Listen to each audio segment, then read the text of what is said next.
আসসালামু আলাইকুম। আজ আমি শেয়ার করব উত্তরবঙ্গের খুবই জনপ্রিয় ডিম তেলানি রেসিপি। এই রেসিপিটি খুবই সাধারণ, তবে খেতে কিন্তু অসাধারণ লাগে। গরম গরম ভাতের সঙ্গে খেতে অসম্ভব মজা। একবার খেলে স্বাদ মুখে লেগে থাকবে। এই রেসিপিটি তৈরি করা খুবই সহজ। অল্প উপকরণে ঝটপটভাবে তৈরি করে নেওয়া যায়। খুবই সহজভাবে রেসিপিটি তৈরি করে দেখাবো। আশা করছি রেসিপিটি সবার কাছে ভালো লাগবে। কথা না বাড়িয়ে রেসিপিতে চলে যাই। প্রথমে চুলাতে আমি একটা কড়াই বসিয়ে দিয়েছি।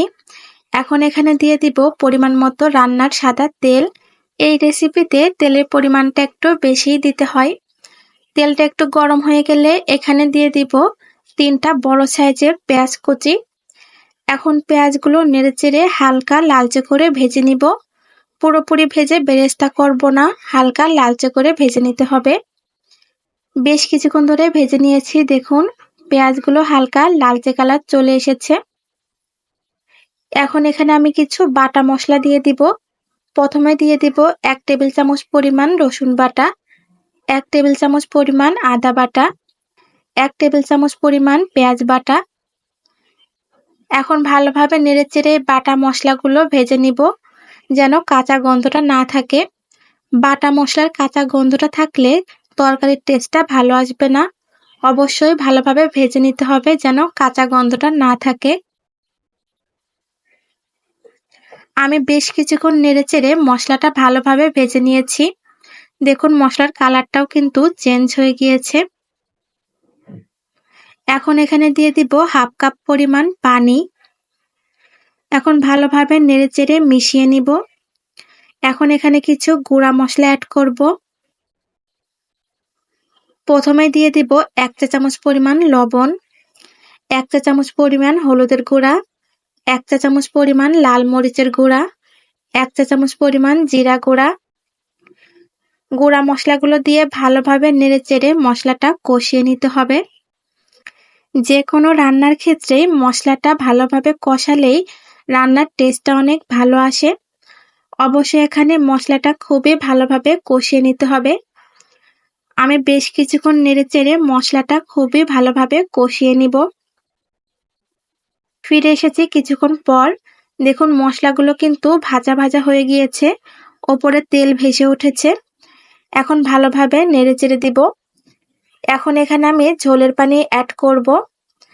আমি এখানে 1.5 কাপ পরিমাণ ঝোলের পানি দিয়ে দিব।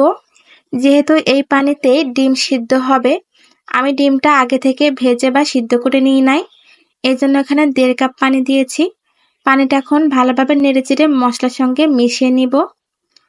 ভালোভাবে মিশিয়ে ঢাকনা দিয়ে রাখবো ভালোভাবে বলক উঠে আসা পর্যন্ত। ফিরে এসেছে বেশ কিছুক্ষণ পর। ভালোভাবে কিন্তু বলক উঠে এসেছে। একটু নেড়েচেড়ে দিব। এখন এখানে ডিম দিয়ে দিব। আমি একটা ডিম ভেঙে নিয়েছি। ডিমগুলো এখন এই ফুটন্ত ঝোলের মধ্যে দিয়ে দিব। আমি এখানে 4টা ডিম দিব। এ পর্যায়ে চুলার জালটা মিডিয়াম হিটে রেখে দিতে হবে। অবশ্যই ডিমগুলো এভাবে ভেঙে দিয়ে দিতে হবে।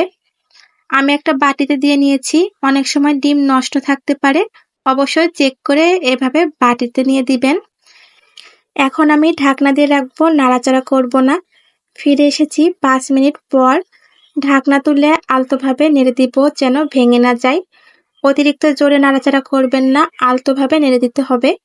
অবশ্যই চুলার জালটা মিডিয়াম হিটেই রাখতে হবে। ডিমগুলো কিন্তু ভালোভাবেই সিদ্ধ হয়ে গিয়েছে। এখন আর ঢাকনা দিব না, ঢাকনা ছাড়া জাল করে নিব। ঝোলটা একটু ঘন করে নিতে হবে। এমন নিত্য নতুন রেসিপি পেতে আমার চ্যানেলটি সাবস্ক্রাইব করে রাখবেন। যারা ফেসবুক পেজ থেকে দেখছেন পেজটি ফলো দিয়ে রাখবেন। এতে নিত্য নতুন রেসিপি আপলোড দিলেই আপনাদের কাছে পৌঁছে যাবে। ঝোলটা অনেকটা ঘন হয়ে আসলে এখানে দিয়ে দিব 1 চা চামচ পরিমাণ ভাজা জিরার গুঁড়া। দিয়ে ভালোভাবে নেড়েচেড়ে মিশিয়ে নিব। এতে সুন্দর একটা ফ্লেভার আসবে। এখানে আপনারা চাইলে ধনিয়া পাতা কুচিও দিতে পারেন। আমি দুইভাবেই তৈরি করি, তবে ধনিয়া পাতা কুচি দিলে অবশ্যই সাথে 2-1টা কাঁচামরিচ চিরাও দিয়ে দিবেন। এতে সুন্দর একটা ফ্লেভার আসবে। আমি 1 মিনিটের মতো জাল করে নিয়েছি। ঝোলটা অনেকটাই ঘন হয়ে এসেছে, তেল ছেড়ে দিয়েছে। এখন চুলা থেকে নামিয়ে নিব। তৈরি হয়ে গেল খুবই মজাদার ডিম তেলানি। গরম ভাতের সঙ্গে খেতে কিন্তু অসম্ভব মজা লাগে। আমি উত্তরবঙ্গের মেয়ে না, তবে সব এলাকার রান্না আমার খুবই ভালো লাগে। আমি ট্রাই করার চেষ্টা করি। আমার কাছে ডিম তেলানিটা খুবই ভালো লাগে। মাঝে মধ্যে বাসাতে এভাবে ডিম তেলানি তৈরি করা হয়। আমাদের সকলের খুবই পছন্দ। একবার হলেও এভাবে তৈরি করে দেখবেন, খেতে অসম্ভব মজা। আজকের মতো এ পর্যন্তই। আবারও হাজির হব নিত্য নতুন রেসিপি নিয়ে। সবাই ভালো থাকবেন, সুস্থ থাকবেন। আল্লাহ হাফেজ।